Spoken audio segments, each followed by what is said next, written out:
Hari ini kita bahas tentang Taurat versus iman. Coba kita baca dulu Galatia pasal 3 ayat 1 sebagai pembukaannya. Hai orang-orang Galatia yang bodoh, semua sudah di situ?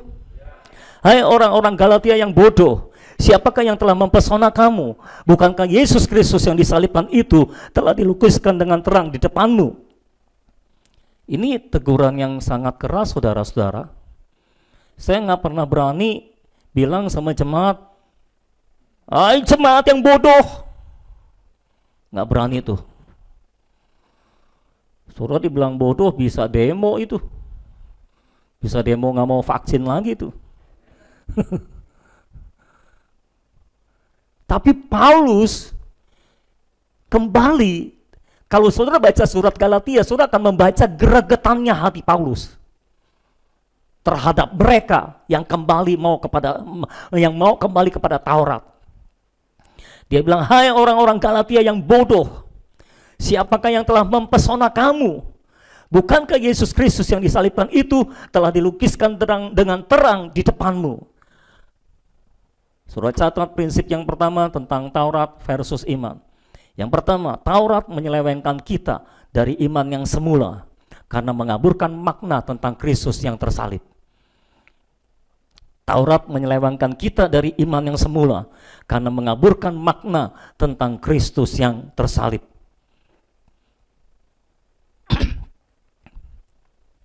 Taurat menyelewengkan kita dari iman yang semula karena mengaburkan makna tentang Kristus yang tersalib. Taurat menyelewengkan kita dari iman yang semula karena mengaburkan makna tentang Kristus yang tersalib. Kembali saya baca ulang. Paulus berkata dalam ayat yang pertama, pasal yang ketiga, hai orang-orang Galatia yang bodoh, siapakah yang telah mempesona kamu? Bukankah Yesus Kristus yang disalibkan itu telah dilukiskan dengan terang di depanmu? Jadi dulu Paulus telah menyampaikan tentang Kristus yang tersalibkan dan mereka sudah menangkap itu dengan secara jelas. Gambaran tentang Kristus yang tersalib itu secara jelas ada di depan mata mereka. Tapi ketika mereka mau kembali kepada Taurat, ada orang yang telah mempesona mereka untuk kembali kepada Taurat, maka gambaran tentang Yesus Kristus yang tersalib pudar dalam hidup mereka. Sehingga iman mereka yang semula beralih, saudara-saudara, diselewengkan. Itulah Taurat, menyelewengkan kita dari iman yang semula karena mengaburkan makna tentang Kristus yang tersalib. Nah, menarik saudara, karena kata mempesona di situ dalam terjemahan bahasa Inggrisnya memakai kata bewitch, menyihir. Dan kata pesona, saya melihat dalam Kamus Besar Bahasa Indonesia, arti yang pertama dari kata pesona adalah guna-guna, jampi-jampi. Itu sebabnya saya mau membacakan dari terjemahan Indonesia versi Firman Allah yang Hidup, FAYH. Ini terjemahannya lebih kena nih saudara. Versi Firman Allah yang Hidup, boleh ditampilkan supaya semua orang bisa melihatnya. Hai orang-orang Galatia yang bodoh, tukang sihir manakah yang telah mempesona dan memperdaya saudara? Sebab dahulu saudara benar-benar memahami segala yang saya katakan tentang makna kematian Yesus Kristus. Dulu Paulus telah menggambarkan dengan jelas makna kematian Kristus yang tersalib itu. Betapa mereka tergantung pada kematian Kristus yang tersalib. Karya Kristus yang disalibkan itu telah menebus mereka dari semua dosa. Dan mereka hidup bergantung kepada karya Kristus yang tersalib. Mereka hanya percaya kepada karya Kristus yang tersalib itu, saudara-saudara. Tapi sekarang iman mereka telah menyeleweng. Makanya Rasul Paulus bilang, tukang sihir mana yang telah mempesona dan memperdaya saudara? Kenapa Rasul Paulus sampai bilang tukang sihir mana yang telah mempesona dan memperdaya saudara? Karena untuk seseorang teralihkan pandangannya dari Yesus, ini butuh keahlian saudara-saudara. Kalau ketika saudara lahir baru, Mau tanya, ketika saudara lahir baru, apakah Kristus menjadi segalanya buat saudara? Ya. Oh, tiap hari yang dipikirkan Yesus, hatinya penuh Yesus, dan apapun yang Yesus katakan saudara percaya. Nah, ketika masuk tukang sihir yang mempesona kita, yang memperdaya kita, kalau dibilang tukang sihir yang mempesona dan memperdaya kita, berarti ini orang punya keahlian yang luar biasa. Mungkin dia bisa bikin mujizat, mungkin dia bisa berkata-kata dengan begitu luar biasa sampai menghipnotis orang yang mendengarnya. Makanya Rasul Paulus bilang, tukang sihir mana yang telah mempesona dan memperdaya kamu sampai iman kamu yang semula itu diselewengkan dari Kristus Yesus yang tersalib kepada melakukan hukum Taurat. Makanya saudara-saudara, kalau seseorang bisa diselewengkan pandangannya dari Yesus Kristus yang tersalib, kalau seseorang bisa diselewengkan kepercayaannya kepada Yesus Kristus yang tersalib, lalu jadi percaya kepada hal-hal yang lain selain karya penebusan Kristus, itu orang punya keahlian khusus. Makanya Paulus bilang, tukang sihir mana yang mempesona dan memperdaya kamu? Bukankah Yesus Kristus yang disalibkan itu telah dilukiskan dengan terang di depanmu? Kenapa sekarang Yesus Kristus, gambar Yesus Kristus yang disalibkan jadi kabur bagimu? Kenapa Kristus Yesus yang disalibkan, mengapa karya penebusan Kristus tidak lagi menjadi pusat kehidupanmu? Tidak lagi engkau percaya bahwa semua hidupmu itu ditentukan oleh karya penebusan Kristus. Mengapa engkau tidak percaya kepada hasil-hasil karya penebusan Kristus lagi? Engkau percaya engkau harus melakukan ini, melakukan itu, engkau harus begini, harus begitu, harus tambahin ini, harus tambahin itu, supaya engkau selamat, supaya engkau diberkati, supaya engkau dipakai oleh Tuhan. Seharusnya imanmu tetap tertuju kepada Kristus yang tersalib, bukan kepada yang lain. Dulu engkau cuma percaya Kristus yang tersalib. Engkau hidup karena Kristus yang tersalib. Kalaupun engkau diberkati karena Kristus yang tersalib. Engkau tidak percaya bahwa engkau diselamatkan karena apa yang engkau lakukan. Engkau tidak pernah percaya bahwa engkau bisa hidup karena apa yang engkau lakukan. Engkau selalu percaya engkau bisa hidup dan terus bergerak, terus bertahan hidup karena Kristus sudah disalibkan. Tapi mengapa sekarang menyimpang, menyeleweng? Paulus berkata, ini pasti ada tukang sihir ini yang mempesona kamu, yang memperdaya kamu. Makanya hati-hati saudara. Jangan sampai saudara tersihir. Apalagi sekarang di TV-TV itu banyak tukang sihir tuh saudara. Melihat tukang sihir show itu memang asik saudara. Pasti saudara pernah nonton dong, minimal Deddy Corbuzier saudara nonton dong. Saya bisa baca pikiran kamu. Lalu ditanya sana, ditanya sini, ditanya sana, ditanya sini. Sampai dia tahu apa yang ada di pikiran saudara. Bahkan sebelum saudara menjawabnya, sebelum saudara mengatakannya, dia sudah tulis apa yang ada di pikiran saudara dan disimpan. Lalu nanti dicocokkan, benar nggak jawabannya itu dengan apa yang dia tulis? Cocok. Kita melihat itu semuanya. Terpesona, kita begitu saudara. Aku terpesona. Kita terpesona. Kok bisa? Kok bisa tahu apa yang ada di pikiran dia? Itu memang luar biasa. Harus diakui, itu luar biasa. Sampai sekarang juga saya tidak tahu kenapa itu orang bisa baca pikiran. Saya juga nggak tahu apakah itu beneran atau settingan. Karena saya mendengar isu, itu bisa juga settingan saudara-saudara. Saya tidak tahu. Tatap mata saya. Saudara tatap matanya tidur saudara. Kalau saudara menatap mata saya tidur, tolong jangan tatap mata saya. Karena saudara akan tidur. Tatap mata kok bisa tidur? Ini apa ini? Semua orang suka melihat yang kayak begitu. Orang Kristen pun kalau di TV ada yang kayak gitu, suka. Piala Dunia tahun berapa tuh? Siapa yang jadi juaranya? Siapa tuh namanya? Temennya Dedi? Romi ya? Bukan Romi Alexander. Romi apa namanya?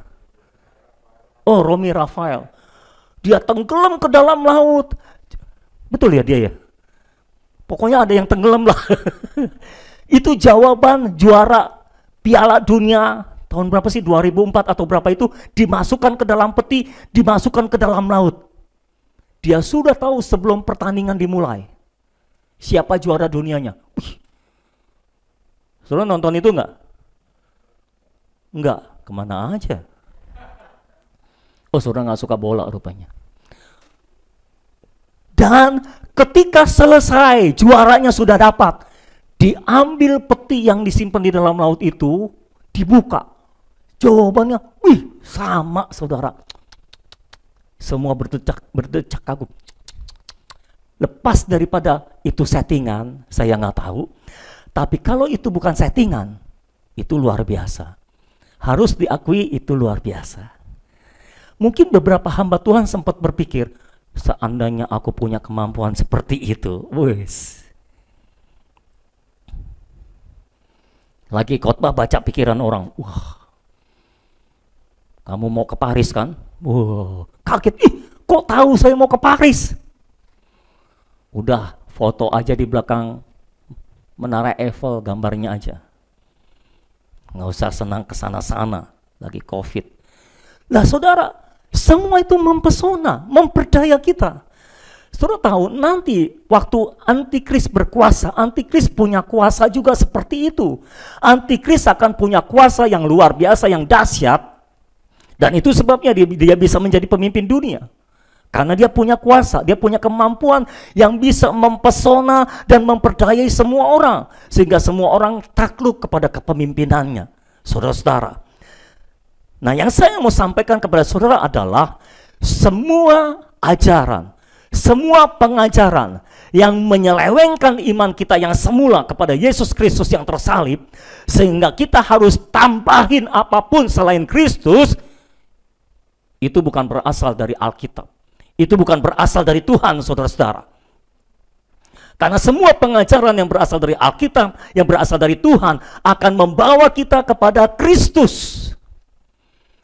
Sekali waktu Yesus berbicara dengan orang-orang Farisi, saudara-saudara. Yesus mencela mereka, orang-orang Yahudi itu. Yesus berkata, mereka menyelidiki kitab suci. Mereka pikir kitab suci bisa memberikan hidup kekal kepada mereka.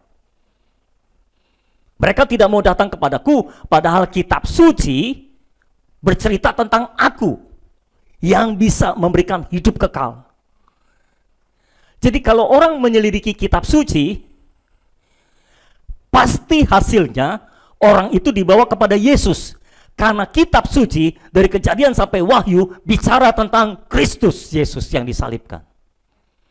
Kalau orang menyelidiki kitab suci tapi tidak membawa dia kepada Kristus, itu sesuatu yang salah. Karena kitab suci membawa dia kepada Kristus yang tersalib. Kamu menyelidiki kitab suci, kamu pikir kitab suci bisa memberikan hidup kekal. Kitab suci itu sendiri tidak bisa memberikan hidup kekal. Aku yang bisa memberikan hidup kekal. Kitab suci membawa engkau kepadaku supaya engkau percaya kepadaku dan memperoleh hidup kekal. Bukan kitab suci itu yang memberikan hidup kekal. Aku yang memberikan hidup kekal. Engkau baca kitab suci tujuannya untuk membawa kepadaku. Jadi kalau saudara baca kitab suci, menyelidiki kitab suci, saudara harusnya dibawa kepada Yesus, bukan kepada yang lain. Bukan kepada ajaran, bukan kepada hamba Tuhan, bukan kepada semua tugas semua yang harus engkau lakukan. Bukan, tapi kepada Yesus. Karena hanya Yesuslah yang bisa memberikan hayat ilahi itu. Kehidupan Allah itu, saudara-saudara. Kalaupun saudara datang kepada Roh Kudus, Alkitab berkata, Roh Kudus juga akan membawa saudara kepada Kristus yang tersalib. Kitab suci membawa orang kepada Kristus. Roh Kudus membawa orang kepada Kristus. Bukan yang lainnya. Pusat dari kitab suci adalah Kristus. Pusat iman kita adalah Kristus. Pusat kekristenan adalah Kristus. Kristus menjadi pusat dari seluruh hidup kita. Nah, kalau Kristus yang tersalib tidak lagi menjadi pusat hidup kita, there is something wrong. Ada sesuatu yang salah di sana. Ada sesuatu yang salah di sana. Kristus Yesus harus tetap menjadi pusat. Pak, tapi kan kita masih nyebut Yesus. Ya, pertanyaan saya bukan soal saudara menyembah Yesus atau tidak. Pertanyaan saya bukan saudara menyebut Yesus atau tidak. Pertanyaan saya, apakah Kristus menjadi pusat dalam kehidupanmu?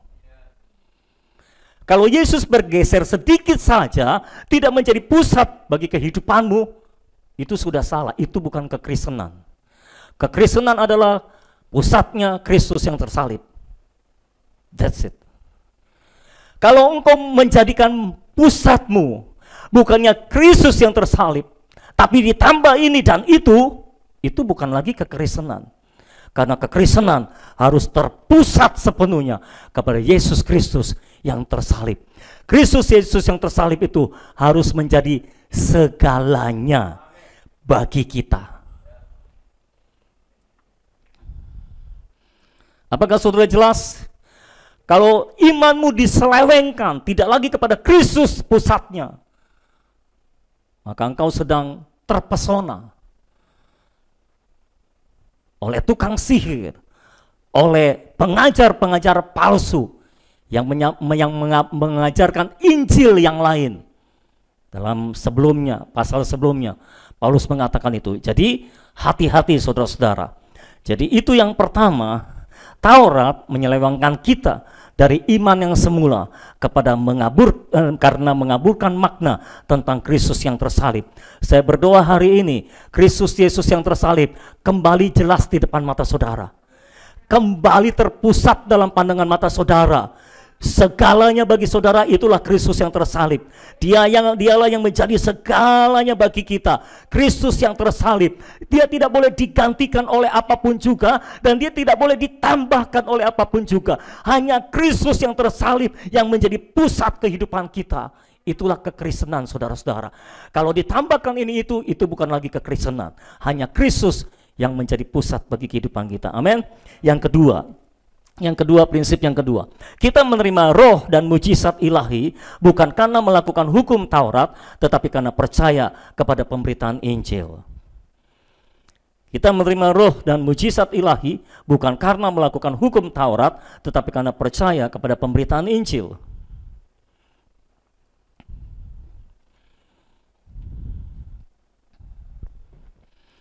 Kita menerima roh dan mujizat ilahi bukan karena melakukan hukum Taurat, tetapi karena percaya kepada pemberitaan Injil. Ayat yang kedua, hanya ini yang hendak ku ketahui daripada kamu. Adakah kamu telah menerima roh karena melakukan hukum Taurat atau karena percaya kepada pemberitaan Injil? Tolong jawab. Apakah engkau telah menerima roh karena melakukan hukum Taurat atau karena percaya kepada pemberitaan Injil? Jawabannya adalah jawab. Apakah kamu telah menerima roh? Ini roh Allah, roh kudus, roh Kristus. Karena melakukan hukum Taurat atau karena percaya kepada pemberitaan Injil? Jelas karena percaya kepada pemberitaan Injil, bukan karena kita melakukan hukum Taurat. Ayat 5. Jadi bagaimana sekarang? Apakah ia yang menganugerahkan roh kepada kamu dengan berlimpah-limpah dan yang melakukan mujizat di antara kamu berbuat demikian karena kamu melakukan hukum Taurat atau karena kamu percaya kepada pemberitaan Injil? Apakah Tuhan melakukan mujizat ilahinya di dalam kelahiran baru yang kita alami? Apakah Tuhan memberikan roh itu karena kita melakukan hukum Taurat atau percaya kepada pemberitaan Injil? Percaya kepada pemberitaan Injil. Tuhan tidak pernah memberikan sesuatu karena kita melakukan sesuatu. Tuhan memberikan sesuatu kepada kita karena kita percaya kepada karya salib Kristus, kepada pemberitaan Injil, saudara-saudara. Jadi Tuhan memberikan Roh itu karena kita percaya kepada pemberitaan Injil, bukan karena apa yang kita lakukan. Tuhan melakukan mujizatnya yang berlimpah-limpah itu dalam hidup kita, bukan karena kita melakukan hukum Taurat, tapi karena percaya kepada pemberitaan Injil. Nah, di sini saudara harus hati-hati sekali, karena bagaimanapun juga semua manusia punya Tauratnya masing-masing. Kita akan dengan mudah bergeser dari Injil kepada Taurat. Karena sebagai manusia yang dari kecil sudah ditanamkan Taurat, kita ini nggak enak kalau bukan usaha kita, saudara. Ada orang-orang yang sungkan atau tidak mau menerima pemberian dari orang lain. Mengapa? Konsep pikir dia adalah aku harus dapat dari hasil usahaku sendiri. Nggak mau terima pemberian dari orang lain, nanti hutang budi katanya saudara-saudara. Hutang budi ya, bukan budi hutang, hutang budi. Nggak mau menerima pemberian orang lain, nanti hutang budi katanya saudara. Jadi harus merupakan hasil usahaku sendiri. Nah, dalam perjalanan kekristenan kita sering berbelok tanpa sadar. Terkadang kita terpesona oleh ajaran yang lain, terkadang muncul sendiri Tauratnya dari dalam diri kita. Karena kita memang dari kecil sudah dididik dalam Taurat. Dari kecil kita punya Tauratnya masing-masing, saudara-saudara. Jadi kita itu nggak enak rasanya kalau menerima pemberian Tuhan cuma karena percaya. Saya beri saudara emas berlian batu permata yang 1 peti. Atau uang tunai lah 1 koper. Ya saudara-saudara, tuh kebanyakan katanya. Dia nggak enak terima pemberian saya, saudara. Udah bilang kebanyakan. Saudara terimanya pasti, Pak, ini apaan? Ya masa saya nggak ngapa-ngapain sih Pak terima ini? Kan gitu ya saudara ya. Nah itu Taurat itu. Masa saya nggak ngapa-ngapain Pak terima 1 koper uang? Pak yang benar Pak, iya. Ini saya berikan karena anugerah saja. Karena saya mengasihi kamu, saya berikan uang 1 koper. Ini cuma pura-puranya ya, nggak beneran. Jangan berharap maksudnya. Nanti ada yang berharap lagi. Saya berikan karena anugerah, saya mengasihi kamu, jadi saya berikan anugerah ini buat kamu. Kamu nggak usah ngapa-ngapain buat saya berikan 1 koper uang. Kalaupun saudara akhirnya terima, ya Pak, terima kasih ya Pak, terima kasih banyak ya. Kalaupun saudara sudah terima 1 koper uang, pasti saudara berpikir, aku harus melakukan sesuatu buat dia. Mengapa? Nggak enak sudah terima ini. Jatuh-jatuhnya ke Taurat lagi saudara. Nanti lain kali ketika saya sudah berikan 1 koper uang, berikutnya saya berikan mobil kepada saudara. Haleluya. Saya berikan mobil kepada saudara. Saudara akan lebih sungkan menerimanya, betul? Saudara akan lebih nggak enak menerima. Pak, yang kemarin aja saya belum melakukan apa-apa untuk Bapak, sekarang Bapak sudah berikan lagi. Gimana Pak? Saya nggak enak terimanya, nggak bisa Pak. Ya sudah Pak, saya terima uang 1 koper, saya terima mobil, tapi sisa hidup saya jadi budaknya Bapak. Nah, paling gitu saudara. Karena kita seperti terpanggil untuk melakukan baru dapat sebagai hasil usaha kita. Makanya saudara-saudara, orang yang merasa semua yang dia terima adalah hasil usahanya, dia bisa membanggakan hasil usahanya. Tapi kalau kita terima semua sebagai kasih karunia, sebagai anugerah, kita tidak bisa membanggakan hasil usaha kita. Karena memang itu bukan hasil usaha kita. Itulah yang menyebabkan Rasul Paulus berkata, mereka mau membanggakan diri karena hasil-hasil yang mereka lakukan, tapi aku tidak mau bermegah, tidak mau berbangga selain dalam salib Kristus. Orang yang hidup dalam kasih karunia Allah karena percaya pada hasil pertembusan Kristus Yesus, dia terus hidup di dalam anugerah Allah, dia tidak bisa bermegah dengan semua hasil pelayanannya. dengan hasil hidupnya, dengan hasil doanya, dengan hasil ketaatannya, karena dia tahu ini bukan karena ketaatan dia, ini bukan karena doa dia, ini semua karena dia percaya kepada Tuhan. Cuma karena dia percaya kepada Tuhan. Ingat, Tuhan tidak memberikan apa-apa kepada kita karena kita melakukan sesuatu. Tuhan hanya memberikan kepada kita karena kita percaya kepada Dia. Nah, konsep Injil ini harus ditanamkan baik-baik dalam pikiran saudara supaya saudara tidak beralih kepada Tauratmu sendiri. Terkadang kita beralih kepada Taurat karena dipengaruhi oleh orang lain, karena diajar oleh orang lain, tetapi terkadang kita jatuh ke dalam Taurat karena kita sendiri. Karena konsep kita, kalau untuk dapatkan sesuatu, kita harus bekerja dulu. Untuk dapatkan gaji, kita harus bekerja dulu. Kasih karunia nggak begitu. Saudara terima dengan cuma-cuma. Saudara tinggal menikmati hasil karya penebusan Kristus. Saudara cuma perlu percaya, menerima, dan menikmati. That's it. Nggak ada yang perlu saudara lakukan. Kalau saudara merasa, saudara menerima semuanya itu karena apa yang saudara lakukan, saudara sudah jatuh ke dalam Taurat. Bukan Injil lagi, bukan iman lagi saudara-saudara.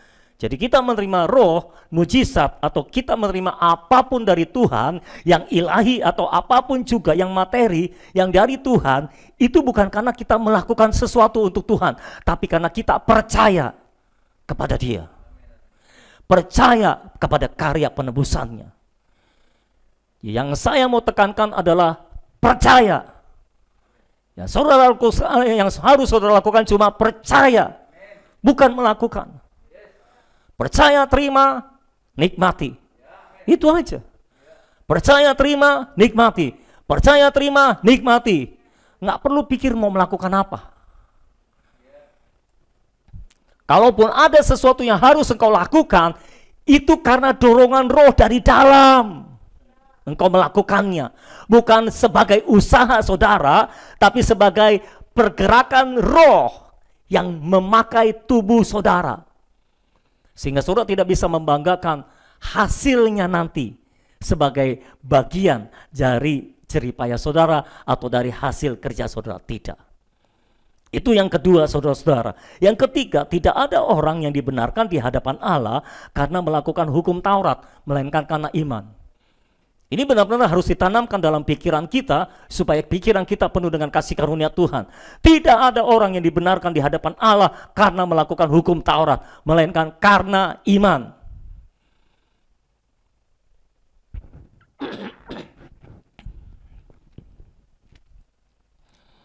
Tidak ada orang yang dibenarkan di hadapan Allah karena melakukan hukum Taurat, melainkan karena iman. Kita dibenarkan hanya karena iman. Tidak pernah karena hukum Taurat. Saudara tidak dibenarkan karena saudara berdoa. Saudara tidak dibenarkan karena saudara rajin ke gereja. Saudara tidak dibenarkan karena saudara memberikan persepuluhan. Kalau engkau melakukan semuanya itu bukan karena engkau percaya, semua sia-sia. Kalau engkau melakukan semuanya karena engkau percaya, tidak sia-sia. Tuhan memperhatikannya. Pak, kalau semuanya Kristus, kalau pusatnya Kristus, hidup saya gimana dong? Lah, kenapa memang dengan hidupmu? Kalau hidupmu berpusatkan Kristus, apa masalahnya dengan hidupmu? Itu baik, itu oke. Ya bagaimana dengan kebutuhan saya, maksudnya Pak? Saudara tidak mengenal Kristus. Roma 8 berkata, Dia sudah memberikan semuanya bagi saudara. Apalagi yang Dia tidak berikan buat saudara. Kalau saudara paham bahwa Dia sudah memberikan segalanya bagi saudara, tidak ada lagi yang Dia tidak bisa berikan buat saudara. Semuanya Dia berikan kepada saudara. Jadi apa yang kau khawatirkan? Apa yang kau takutkan? Kalau Dia sudah memberikan semuanya, yang lain cuma ece-ece buat dia saudara. Yang lain gampang buat dia. Nah, saudara harus tanamkan dalam pikiran saudara bahwa saudara tidak pernah dibenarkan di hadapan Allah karena melakukan hukum Taurat. Saudara dibenarkan di hadapan Allah karena iman kepada karya salib Kristus. Jadi setiap kali saudara mendekati Bapa, mendekati Tuhan, datanglah dengan iman kepada karya penebusan Kristus. Jangan datang dengan Taurat. Justru engkau harus mati terhadap Taurat, oleh Taurat dan untuk Taurat, supaya engkau bisa hidup di hadapan Allah. Karena ketika Tuhan melihat kita datang kepada Dia, Dia tidak lagi melihat kita, tapi Dia melihat Kristus yang di dalam kita. Karena itulah kita dibenarkan. Tapi kalau saudara datang tanpa Kristus, saudara tidak datang dengan dengan kepercayaan kepada karya anak domba yang disembelih itu, Tuhan tidak berkenan. Tuhan hanya berkenan ketika melihat karya anak domba yang disembelih. Dia berkata, oke, berkenan. Jadi saudara tidak pernah dibenarkan karena melakukan hukum Taurat. Saudara dibenarkan di hadapan Allah karena iman kepada Yesus Kristus. Pertanyaan terbesar pada hari ini yang harus saudara jawab adalah, bukan apakah saudara sudah melakukan ini, itu untuk Tuhan. Pertanyaan terbesarnya adalah, masih adakah iman di hatimu kepada karya penebusan salib Kristus? Kalau saudara berkata, masih, berapa banyak? Apakah iman kepada karya penebusan salib Kristus itu tetap menjadi pusat dalam kehidupanmu? Saya harap iya jawabannya.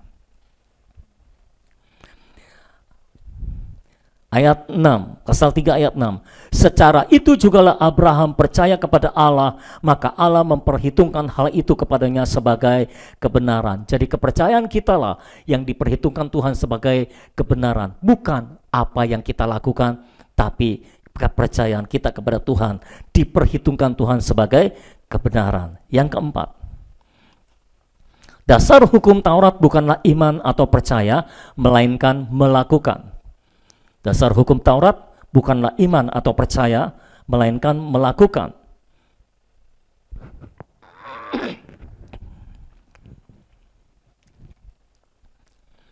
Dasar hukum Taurat bukanlah iman atau percaya, melainkan melakukan. Ayat 12 dari pasal 3. Pasal 3 ayat 12, saudara masih bersama saya? Oke, ayat 12. Tetapi dasar hukum Taurat bukanlah iman, melainkan siapa yang melakukannya akan hidup karenanya. Kalau saudara punya pola pikir, aku harus melakukan ini, harus melakukan itu, harus melakukan ini, harus melakukan itu supaya aku hidup, saudara sudah terjebak dalam Taurat. Tapi kalau dalam pikiran saudara, saudara beriman, saudara percaya supaya engkau hidup. Engkau hidup karena engkau percaya, bukan karena engkau melakukan. Itulah iman. Percayakah saudara, saya masih bisa hidup sampai sejauh ini karena iman, bukan karena Taurat. Percayakah saudara, saudara masih bisa hidup sampai sejauh ini karena iman, bukan karena Taurat, bukan karena engkau melakukan apa saja di hadapan Tuhan. Kita tidak hidup di hadapan Tuhan karena melakukan sesuatu atau melakukan semua syariat agama. Kita benar di hadapan Tuhan, kita diterima di hadapan Tuhan, itu karena iman, karena kita percaya kepada Yesus Kristus, Sang Juru Selamat penebus dosa manusia, anak domba yang telah disembelih itu, saudara-saudara. Tetapi dasar hukum Taurat bukan percaya, tapi melakukan. Kalau saudara meletakkan dasar hidupmu, kalau saudara membangun dasar hidupmu dengan melakukan, apa yang harus aku lakukan, apa yang harus aku lakukan, engkau sudah terjebak dalam Taurat. Tapi kalau engkau terus teguh berpegang kepada kepercayaanmu kepada Kristus Yesus yang tersalib, engkau ada di dalam iman. Saya berdoa pada hari ini supaya semua saudara hidup oleh iman. Amin saudara. Hidup oleh iman. Karena dalam ayat 11 tadi dikatakan, dan bahwa tidak ada orang yang dibenarkan di hadapan Allah karena melakukan hukum Taurat adalah jelas. Mengapa? Karena Alkitab berkata orang yang benar akan hidup oleh iman. Jadi jangan sekali-sekali beralih kepada yang lain. Saudara harus terus-menerus hidup oleh iman, hidup menurut iman, hidup di dalam iman. Saudara harus mendasarkan kehidupan saudara di dalam iman kepada Yesus Kristus, bertekun di dalamnya, bukan beralih kepada yang lain. Dasar hukum Taurat adalah melakukan, bukan percaya. Tapi dasar kekristenan adalah percaya. Dasar iman adalah percaya kepada Kristus Yesus yang tersalib, Yang kelima, orang yang hidup dari pekerjaan hukum Taurat berada di bawah kutuk, sedang orang yang hidup dari iman akan menerima berkat. Orang yang hidup dari pekerjaan hukum Taurat berada di bawah kutuk, sedang orang yang hidup dari iman akan menerima berkat. Ini semua saya ambil dari Alkitab, dari surat Galatia. Ini bukan pemikiran saya sendiri, saudara. Orang yang hidup dari pekerjaan hukum Taurat berada di bawah kutuk, sedang orang yang hidup dari iman akan menerima berkat. Ayat 8 sampai ayat yang ke-10. Dan kitab suci yang sebelumnya mengetahui bahwa Allah membenarkan orang-orang bukan Yahudi oleh karena iman, telah terlebih dahulu memberitakan Injil kepada Abraham. Jadi Allah telah memberitakan Injil kepada Abraham. Apa itu Injilnya? Injilnya berbunyi, olehmu segala bangsa akan diberkati. Jadi semua orang harus menerima Injil. Allah memberitakan Injil kepada Adam setelah dia jatuh ke dalam dosa, dengan berkata, keturunanmu dan keturunanmu akan meremukan kepala si ular. Itu Injil. Lalu dia memakaikan baju yang dari kulit binatang. Itu Injil. Allah menyampaikan Injil kepada Adam. Jadi Adam menerima Injil. Abraham juga menerima Injil, yaitu olehmu segala bangsa akan diberkati. Jadi mereka yang hidup dari iman, merekalah yang diberkati, atau merekalah yang menerima berkat bersama-sama dengan Abraham yang beriman itu. Jadi olehmu segala bangsa akan diberkati. Paulus berkata itu Injil yang diberitakan kepada Abraham. Olehmu segala bangsa akan diberkati. Ini kita sebut seringkali sebagai berkat Abraham. Ya saudara.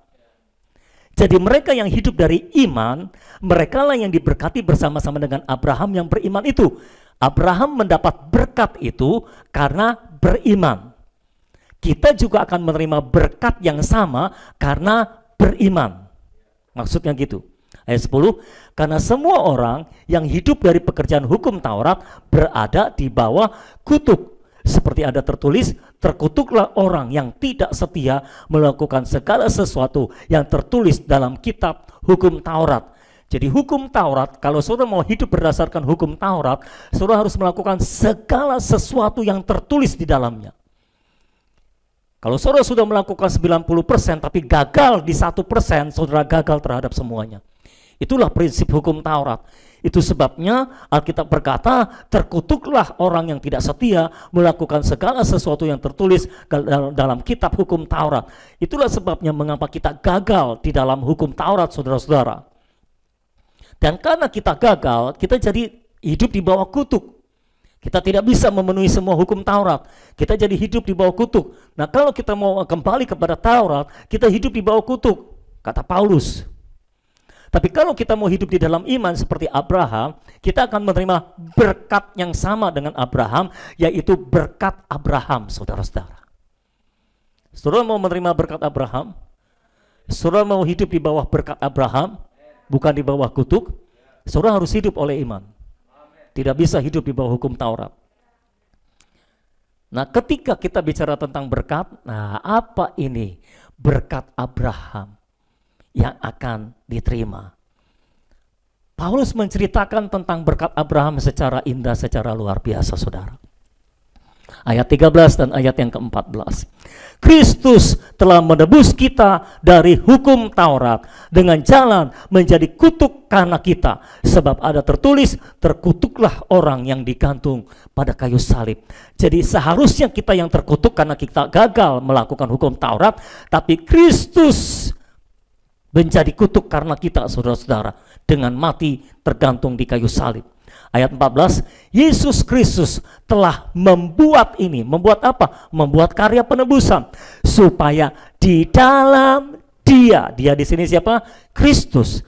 Supaya di dalam Kristus berkat Abraham sampai kepada bangsa-bangsa lain. Bangsa-bangsa lain itu adalah kita. Jadi Yesus Kristus telah membuat karya penebusan supaya di dalam Kristus berkat Abraham sampai kepada kita, bangsa-bangsa lain, sehingga oleh iman kita menerima roh yang telah dijanjikan itu. Jadi berkat Abraham adalah roh yang telah dijanjikan itu. Paham saudara? Tadi kan Paulus memakai istilah berkat Abraham. Sekarang Paulus memakai istilah kita menerima roh yang telah dijanjikan itu. Perhatikan baik-baik ayat 14. Yesus Kristus telah membuat ini supaya di dalam Kristus berkat Abraham sampai kepada bangsa-bangsa lain. Apa itu berkat Abraham? Sehingga oleh iman kita menerima roh yang telah dijanjikan itu. Jadi berkat Abraham adalah roh yang telah dijanjikan, bukan berkat materi. Ketika Allah berkata kepada Abraham, olehmu semua bangsa akan diberkati. Itu berkat Abraham. Rasul Paulus ini sebetulnya Allah sedang memberitakan Injil. Karena ternyata berkat yang dimaksud itu adalah roh yang telah dijanjikan. Roh apa itu? Roh Kudus, roh Allah, roh Kristus, roh pemberi hidup. Itulah yang kita terima ketika kita menerima karya penebusan Kristus di kayu salib. Kita menerima roh yang telah dijanjikan itu. Kita menerima roh Allah. Kita menerima roh kudus. Kita menerima roh Kristus. Kita menerima roh pemberi hidup. Sehingga roh pemberi hidup itu masuk ke dalam kita dan memberikan kehidupan yang berkelimpahan, kehidupan ilahi di dalam kita.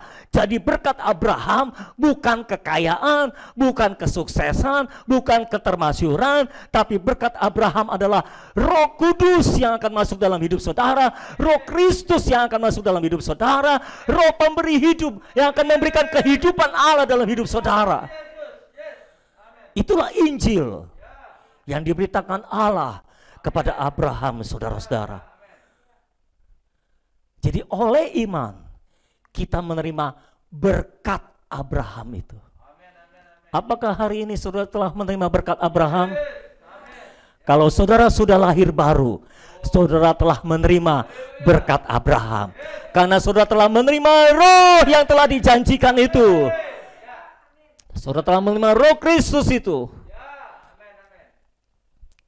Jangan bingung dengan istilah-istilah. Roh Allah, roh kudus, roh Kristus. Jadi ini roh Allah atau roh kudus? Atau roh Kristus? Sama. Roh Allah, kenapa saya menyebut menyebut roh Allah? Untuk menunjukkan bahwa ini adalah roh Allah.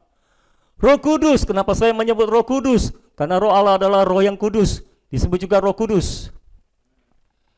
Roh Kristus, kenapa saya menyebut roh Kristus?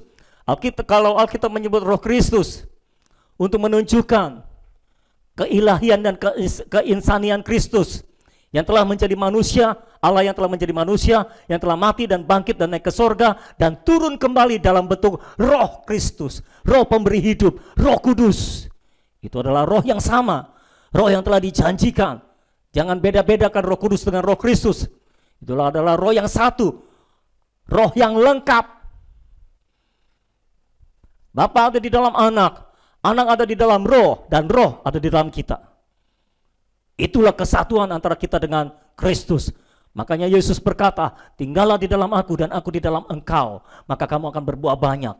Ketika kita lahir baru, Kristus tinggal di dalam kita dan kita tinggal di dalam Kristus, kita telah berbaur dengan Kristus. Roh Kristus telah berbaur dengan roh kita, roh Allah telah berbaur dengan kita, kehidupan Allah telah berbaur dengan roh kita, dan kita menjadi satu kesatuan dengan Kristus. Kita menjadi satu dengan Kristus. Kita menjadi satu dengan roh Allah. Roh kita menjadi bersatu dengan roh Allah. Makanya Alkitab berkata, Roh Kudus akan bersaksi bersama dengan roh kita bahwa kita adalah anak-anak Allah. Kalau saudara sudah dilahirkan kembali, kesatuan roh itu, roh kudus dan roh saudara akan memberikan kesaksian dalam roh saudara bahwa saudara adalah anak-anak Allah. Sehingga kita tidak bisa ragu lagi bahwa kita adalah anak Allah. So nggak bisa ragu-ragu, kita anak siapa ya? Ada kesaksian dalam batin kita. Dan kesaksian itu dilakukan oleh Roh Kudus yang telah berbaur dengan roh kita, di dalam roh kita, di dalam batin kita, bahwa kita adalah anak-anak Allah. Dan Alkitab berkata, dua kesaksian adalah sah. Roh Allah, roh kita bersaksi bersama-sama, menyaksikan bahwa kita adalah anak-anak Allah, dan itu sah. Di sorga ketok palu, tok, tok, tok, sah. Kamu anak Allah, kamu anak Allah, kamu anak Allah, kamu anak Allah, kamu anak Allah, kamu anak Allah. Siapapun yang telah menerima roh yang telah dijanjikan itu, siapapun yang telah menerima berkat Abraham itu, telah menjadi anak-anak Allah. Dan semua itu, roh yang telah dijanjikan itu, kamu terima oleh karena iman, dan bukan karena melakukan hukum Taurat. Jadi apa yang harus saudara lakukan? Tidak ada. Percaya saja, terima saja, nikmati saja. Engkau telah menjadi anak Allah. Apalagi yang harus engkau lakukan? Lah Pak, jadi kita nggak perlu kerja apa-apa. Semua telah dikerjakan oleh Yesus Kristus. Tapi kan kita harus bayar harganya Pak. Semua harganya telah dibayar oleh Yesus Kristus. Tugas kita apa? Percaya, terima, nikmati. Percaya, terima, nikmati. Kalau engkau baca Alkitab, pastikan engkau percaya, engkau terima, engkau nikmati. Kalau engkau berdoa, pastikan engkau percaya, engkau terima, engkau nikmati. Siapapun yang baca Alkitab, siapapun yang berdoa dengan usaha sendiri, bukan karena percaya, bukan karena menerima, bukan karena menikmati, engkau hidup di dalam Taurat. Engkau bukan anak Allah. Seorang anak Allah, ketika membaca firman, dia percaya, dia terima, dia nikmati. Makanya Paulus berkata, Kristus adalah ya bagi semua janji Allah. Karena yang disebut, yang dimaksud dengan janji Allah kepada Abraham, berkat Allah kepada Abraham, itu adalah Kristus. Minggu depan mungkin kita akan bahas lebih dalam di dalam hal itu. Tapi Kristus adalah berkat itu. Kristus adalah janji itu. Kristus adalah semua dan dalam segala sesuatu. Makanya Kristus menjadi segalanya bagi kita. Dialah janji Tuhan bagi kita. Dialah berkat Tuhan bagi kita. Lalu kenapa saudara cari berkat-berkat yang lain? Yesus Kristuslah berkat Tuhan bagi kita. Yesus Kristuslah janji Tuhan buat kita. Yesus Kristuslah roh yang telah dijanjikan itu. Yesus Kristuslah keselamatan kita. Yesus Kristuslah hayat kita, kehidupan kita. Yesus Kristuslah kenikmatan kita. Dan tidak ada yang lainnya. Engkau tidak perlu melakukan apapun untuk bisa menikmati dia, karena dia telah diberikan kepada saudara. Yesus berkata, dagingku benar-benar adalah makanan. Kalau daging Kristus benar-benar adalah makanan, lalu mengapa saudara tidak memakannya? Darahku adalah benar-benar minuman. Kalau darah Kristus benar-benar minuman, lalu mengapa engkau tidak meminumnya? Lalu apa tugasmu? Makan, minum, bersekutu dengan dia. Setiap kali Alkitab bicara tentang persekutuan, Alkitab bicara tentang makan. Wahyu 3 ayat 20. Lihat, aku berdiri di muka pintu dan mengetok. Barang siapa mendengar suaraku dan membukakan pintu, aku akan masuk dan makan bersama-sama dengan dia. Tahukah saudara, hari ini bukan hanya kita yang makan bersama-sama, tapi Yesus Kristus pun makan bersama-sama dengan kita. Itulah persekutuan hayat, itulah persekutuan hidup, persekutuan kehidupan di dalam kehidupan Allah.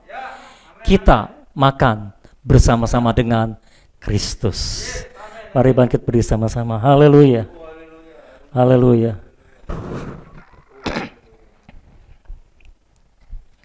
Boleh nyanyi lagu yang terakhir tadi? Refnya saja.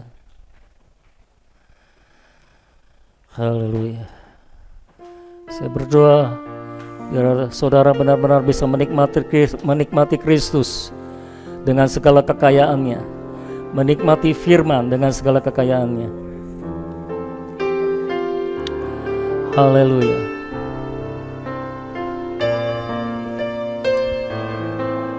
Haleluya. Berakhir kasih setiamu selalu nyata, tak pernah berhenti berharap padamu, Yesus Kau segalanya. Tak pernah berakhir, berakhir kasih setiamu selalu dalam hidupku, tak pernah berhenti berharap padamu, Kau segalanya. Tak pernah berakhir. Angkat tanganmu kepada Dia, saudara. Oh, karena kasih setianya.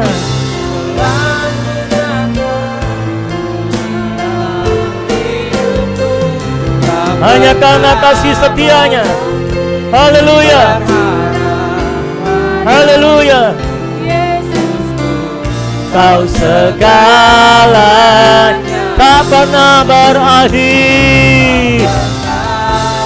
Akhir kasih setiamu selalu nyata dalam hidupku, tak pernah berhenti berharap padamu, Yesusku, Kau segalanya. Lagi katakan, tak pernah berakhir. Oh, haleluya.